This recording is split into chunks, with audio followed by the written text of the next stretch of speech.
Bismillahirrahmanirrahim. Assalamualaikum warahmatullahi wabarakatuh. Alhamdulillah wassalatu wassalamu ala rasulillah. Alhamdulillah tadi sudah dapat rafa nggih hakim Pak Kepala. Insyaallah kata-kata sudah clear semua nggih. Setelah dirafa kemudian ada tadi sudah saya sampaikan ada bimbingan perkawinan, sifatnya penasehatan bagi calon-calon manten.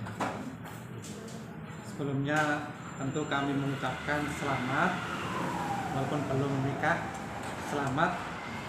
Mudah-mudahan nanti rencana semua kegiatannya lancar, tidak ada halangan suatu apapun, menjadi keluarga yang sakinah mawaddah warahmah, rezekinya banyak, terus nggak punya utang.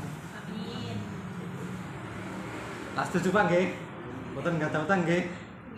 Mas sampeyan ya urip iki ayeme gak ada utang.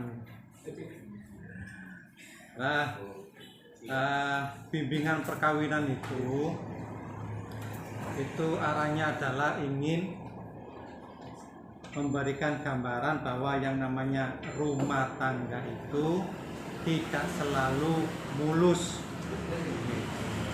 Ini apa sudah ada yang pernah pengalaman naik sampai nikah? Belum ya? Belum sama sekali. Alhamdulillah, tapi masih baru semua. Jadi yang namanya nikah itu tentu tidak selalu mulus. Ada kalanya nikah itu ya kadang-kadang yo cekcok, kadang-kadang yo berantem, kadang-kadang yo tapi udah sampai tabokan. Kira-kira percaya enggak kalau manten ini nanti suatu saat kalian ini terus berantem, kira-kira percaya enggak? Percaya. Loh, jelas percaya ya? Percaya. Pasti itu yang namanya rumah tangga itu mesti ada cekcoknya, mesti. Karena yang namanya dua orang dijadikan satu itu nggak gampang.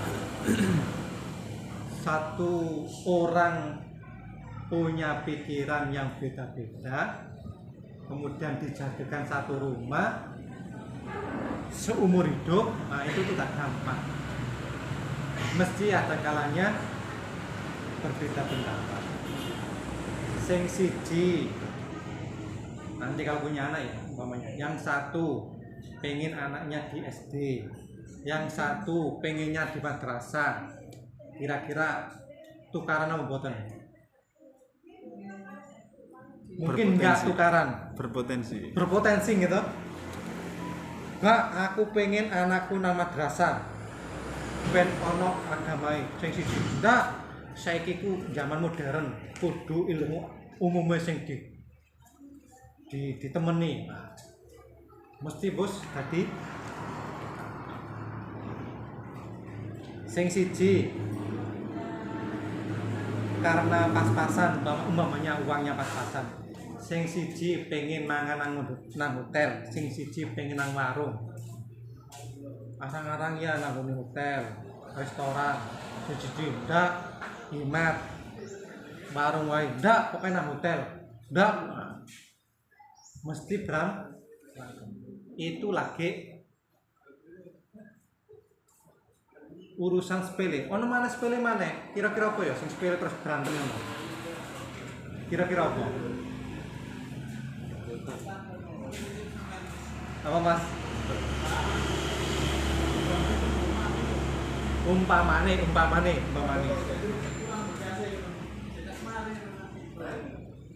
Sing lanang iku biasa ibu unik yang memberi gambaran.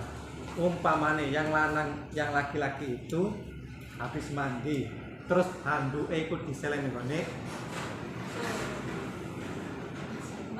tempat tidur. Sementara yang perempuan itu, yang istri nggak suka. Kira-kira berantem apa enggak? Berantem. Itu sangat Sepele ndang itu. Sepele, tapi itu saja bisa menjadikan berantem. Apalagi kalau masalah besar. Maka harus diingat bahwa yang namanya rumah tangga itu agar tidak terjadi pertengkaran yang hebat, satu harus disiapkan rasa saling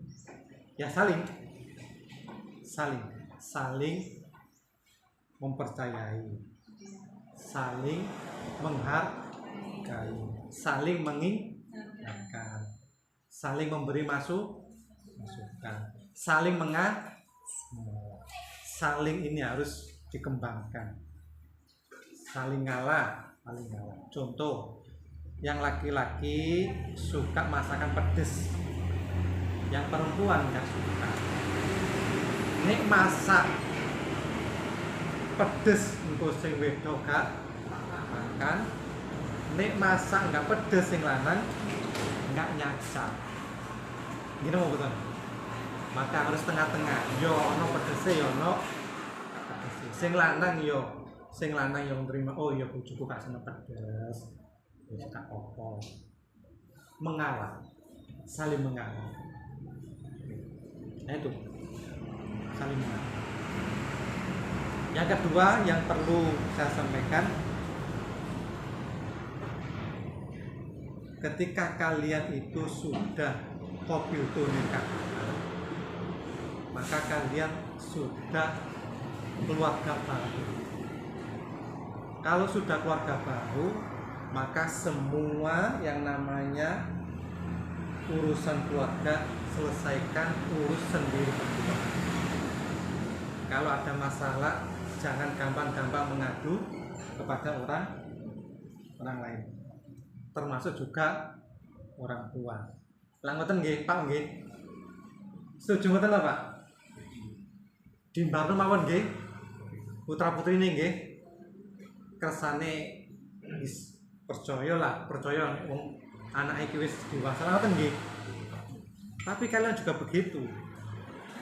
Kalau kalian sudah qabiltu nikah, berarti kalian itu sudah dianggap dewasa. Artinya dianggap dewasa itu kalian sudah mampu menyelesaikan masalah sendiri. Apapun masalahnya, usahakan selesaikan sendiri. Kalian sudah dianggap dewasa. Apapun masalahnya, selesaikan sendiri. Jangan dirut-dirut terus cerita kepada orang lain, termasuk juga orang. Soalnya ngapunten. Kadang-kadang iki mboten sedaya. Kadang-kadang orang tua itu mesti bela anake. Kadang-kadang nggih, kadang-kadang. Mau pancen bojomu iku ya ngono iku pancen kelakuan yo. Ngapunten.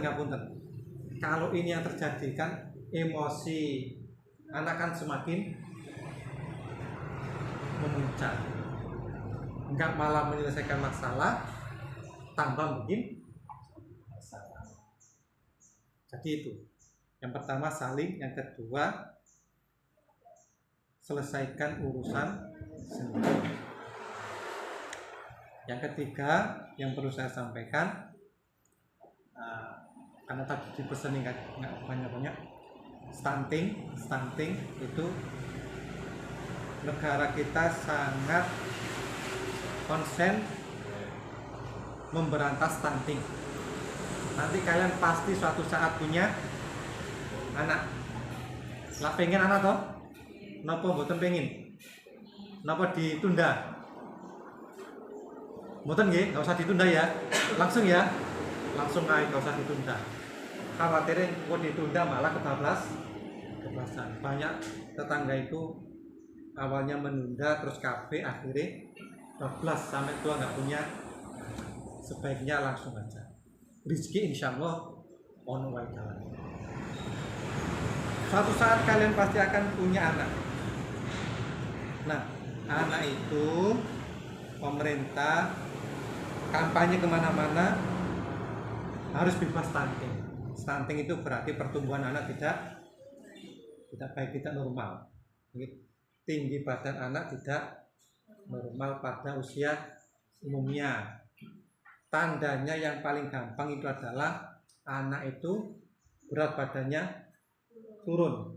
Mestinya setiap bulan atau setiap minggu itu naik terus grafiknya. Kan nanti kalian pasti dikasih buku apa itu ya? Posnya biasanya ya. Buat nimbang, ngecek anak itu. Nah, itu cek dulu. Normalnya itu setiap hari itu naik terus. Kalau ada yang turun berarti itu perlu diwaspadai stunting.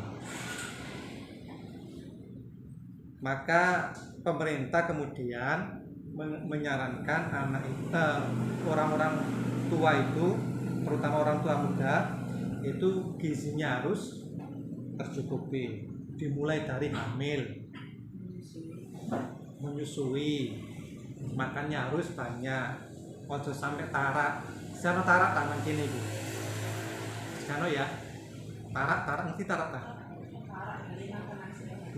Mencegah makan makanan gak ada enggak? Mun boten enten mangke.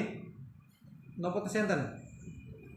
Kadang-kadang ada orang itu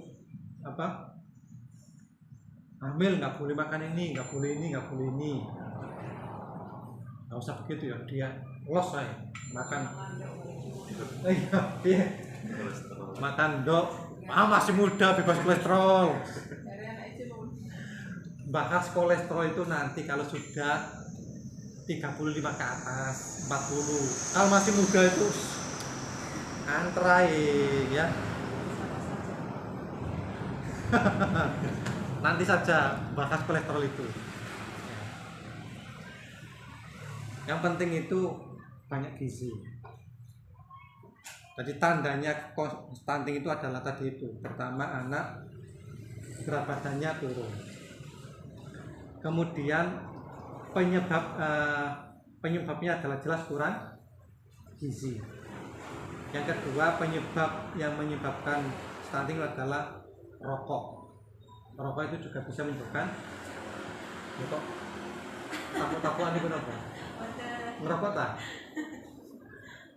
Rokok itu juga menyebabkan stunting. Itu menurut keterangan dokter ya. Saya jadi bukan dokter jadi nggak tahu persis. Tapi menurut keterangan dokter, rokok itu bisa menyebabkan stunting. Kenapa? Karena asap rokok itu mengandung nikotin dan karbon dioksida. Nikotin itu ketika terhisap oleh anak, maka anak itu akan nggak nafsu makan. Nafsu makan anak jadi berkurang, malas semangat. Karbon dioksida kalau dihisap anak, maka anak itu gizi-gizinya tidak berhasil diserap oleh tubuhnya. Jadi walaupun makan banyak, tidak bisa diserap oleh anak karena ada karbon. Nah itu. Dan rokok itu tidak harus ada asap kemudian dihirup, tidak harus. Boleh jadi asap itu nempel di meja, di tembok, di lantai, tapi kemudian dihisap oleh. Maka kalau nanti punya anak, ya ini rokok ya, nggak usah gendong di atau di luar. Itu saran dokter. Kemudian apa resikonya anak stunting? Resikonya anak stunting itu nanti ketika dewasa, ketika usia remaja, ya usia sekolah lah ya, apalagi sudah 20 ke atas, resikonya adalah satu, anak itu kecerdasannya berkurang, kognitifnya berkurang, daya konsentrasinya berkurang. Yang kedua, nanti dewasa gampang sakit-sakitan, terutama sakit yang tidak menular seperti hipertensi, darah tinggi, jantung, ginjal. Yang paling gampang terserang itu pencernaan, gampang sakit perut. Nah itu anak-anak yang ketika stunting bayinya, masa pertumbuhannya, masa dewasanya akan berisiko seperti itu. Sehingga kalau